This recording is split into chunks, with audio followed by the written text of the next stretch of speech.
Émilie Hélard de l'UFC Que Choisir, l'association de consommateurs. Bienvenue Émilie. Bonjour messieurs. Comment allez-vous? Très bien. Bon, soyez là Au bien. soleil. Oh là, vous avez profité, j'espère. Non, je travaille. Ce week-end, vous n'avez pas travaillé. Ah oui, ce week-end, oui. Vous êtes reposé un tout petit peu. Non, parce qu'il faut être en forme, parce qu'il y a pas mal de choses et pas mal de conflits auxquels vous participez. Vous aidez les consommateurs qui viennent vers vous pour éviter les soucis. Aujourd'hui, vous aviez envie de nous parler du tarif réglementé du gaz qui va bientôt s'arrêter. C'est prévu pour quand, ça? Alors, bientôt, c'est quand même 1er juillet 2023. Ouais, mais ça va aller vite, madame. Oui, et surtout que les litiges commencent dès maintenant. Ah bah voyez, donc 2023, mais on commence déjà à avoir quelques litiges. Alors quelques questions précises. D'abord, comment savoir si je suis concerné par la suppression du tarif réglementé? Alors là, il faut aller voir sa facture. Si vous avez marqué gaz tarif réglementé au lieu de NJ, par exemple, Ouais. eh bien, effectivement, là, vous êtes concerné par la fin de ce tarif. D'accord. Alors, quel est l'impact de la fin du tarif réglementé sur mon contrat actuel?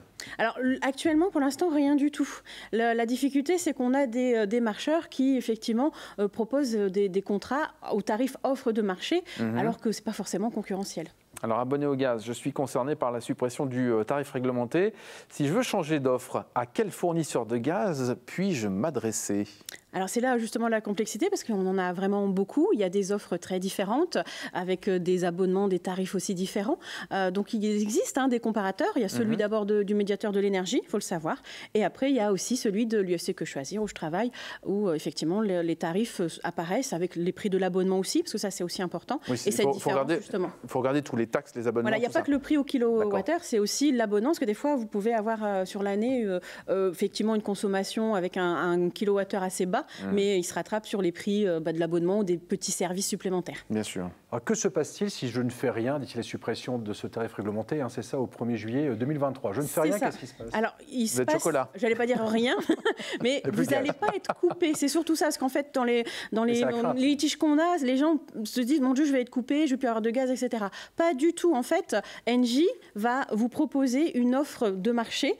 Vous allez recevoir le contrat quelques mois avant même, pour pouvoir voir si ça vous intéresse ou pas, soit en choisir un autre ou prendre celui-là parce qu'il vous convient et ne rien faire du tout. Vous ne serez pas coupé, vous n'aurez pas d'interruption. C'est que la facture va être effectivement différente et le tarif aussi, bien évidemment. On se rappelle, le gaz tarif réglementé, c'est l'État qui fixe le tarif. C'est l'État qui fixe avec les autorités et ça change selon effectivement les frais qu'ont le professionnel, pardon.